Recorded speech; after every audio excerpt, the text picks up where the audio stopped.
Hey guys, Jack here, and today we've got our first proper look at the Battlefield 1 single player campaign. A fully fledged campaign trailer was just released, 2 minutes long, and it introduces us to some of the characters and locations we'll encounter during the game. It shows us some cinematic cutscenes as well as gameplay. If you haven't seen the trailer already, I'd recommend you go and watch it now. I'll link it in the description below because it'll only be on in the background of my video here, cut up into sections, and of course no sound. As I talk about it, I think it's really looking very impressive so far, and reactions I've seen on social media have been mostly positive. If you've watched it, let me know what you think down in the comments below. In terms of the tone, what do you think DICE are going for here? For me personally, I'm excited that we're seeing a World War I game here that appears to be respecting the history of the Great War, and it'll be the first time really in a AAA FPS that you'll get to experience a popcorn video game version of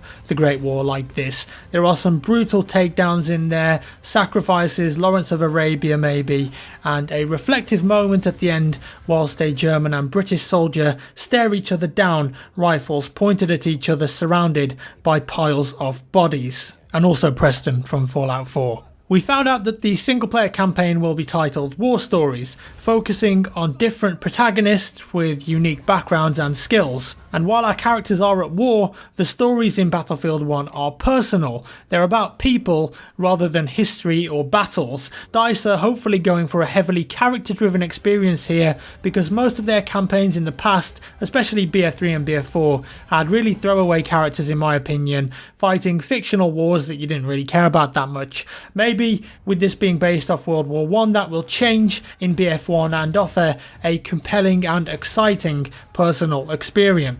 And the global scale of the war apparently made DICE reconsider the format of what they would offer in the Battlefield 1 single player. One character hopping through those different settings and scenarios wouldn't really be as immersive or totally respectful to the setting, so they decided on an anthology format, a set of characters with their own more focused stories. That way we can have immersion and variety, which is classed as a double win, it reads in the news post. So it seems like that we're going to be getting character POV hopping, but only though through maybe 4 or 5 different characters, and you'll spend a couple of hours I guess focused on their little bubble of the war and get to know them and what they experienced. One example that they talk about is the war story, which is called Through Mud and Blood, and this takes place late in the war and centres on a British Mark V tank crew. The story focuses on a young soldier assigned to the crew as the tank's driver. However, our protagonist has no experience of these modern war vehicles and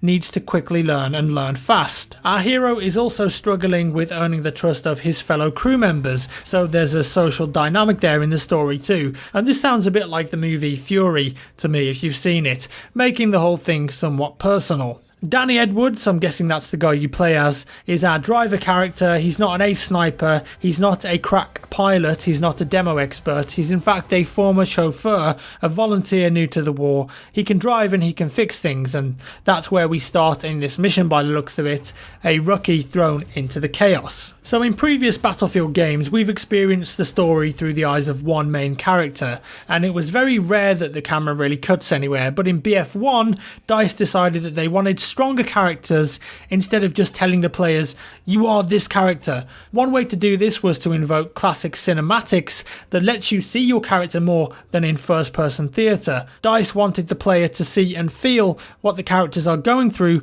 rather than just experiencing it from behind their eyes, and that's really paid off, they're saying, not just in storytelling ability but also in emotional engagement. And as we've seen from the trailer there, it looks like we're going to get plenty of those cinematics during the course of the campaign, and I suppose with those you really can do a lot more than just sticking in a first person perspective. On top of this, DICE say that they're going for a multiplayer feel in the single player, something that they attempted with BF4 but didn't really pull off very well. Playing Battlefield games you usually have an objective, a loadout and a plan.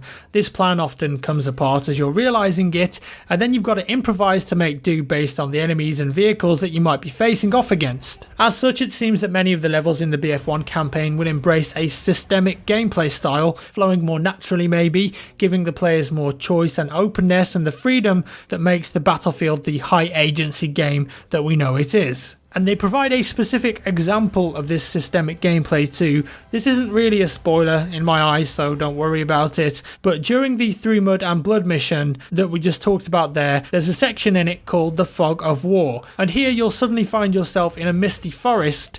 Due to the low visibility, you're actually moving ahead of your tank on foot and clearing camps of enemies, and if you like, you can use explosives to blow up the enemy's anti-tank weapons, so when you take the tank through you're going to be okay, or you can sneak up and do melee attacks, and I'm guessing that's the stealth section and takedowns that we heard about in the ESRB ratings. Eventually, through that level, you'll come across a relatively large base filled with field guns, so again, you can either destroy them to protect your tank or use them against the enemies. You'll also have the option of taking out an enemy tank crew, which suddenly gives you access to an enemy vehicle that you can then seize for the encounter. And this is all designed to encourage players to play in their way, just like in multiplayer, I guess. And I think what they're talking about here is maybe optional objectives or side missions, or maybe just ways of making the mission different or easier for yourself. And finally for today, more specifics about exactly who these characters are. We'll get to see real life historical figures whilst playing through the single player. A romantic and somewhat controversial character, Lawrence of Arabia, is a name many people recognise, so hashtag confirmed it is him. Right up there with the Red Baron, and he of course is the crack German fighter pilot. Lawrence is one of the most iconic World War I names, and we'll get to spend some time with him. And his story is going to revolve around facing off with a technically superior army. Lawrence is put in a true underdog situation in BF1. The Ottoman Empire has a giant armoured train called the Canavar, or Beast in Turkish, equipped with a huge artillery piece that can strike from miles away. The Empire's devastating artillery engages rebel forces who are wielding rifles from horseback. So that's the situation where you've got old meets new, horses with cavalrymen and women carrying swords and bolt-action rifles versus tanks and armoured trains. And in this section of the game, you'll be playing as an Arab rebel that's depicted as Lawrence's right hand. This is probably the recurring female character that we've seen a lot in the trailers. This character needs to use her resourceful playstyle to scout out enemy encampments, liberate the equipment needed, and draw the armoured train out into a final confrontation. Play it loud, quiet, long range, close up, on your horse, or in an appropriate vehicle. It's up to you. And that right there sounds exactly like a Far Cry mission to me, and we saw glimpses of EA mimicking that formula in the Hardline campaign, if you remember. But here it sounds like it's going to be on a much larger scale. So that's all we've got for now. I doubt there'll be another fully fledged single player trailer before the game is released, but definitely some kind of launch trailer which mashes up single player and multiplayer footage. That's normally the way that DICE do things for Battlefield games. We shall see. So once again, let me know your thoughts down in the comments below. What did you think of the trailer? Like it, love it, hate it? If you enjoyed the video, give me a thumbs up. If you didn't, a thumbs down, and I'll see you in the next one.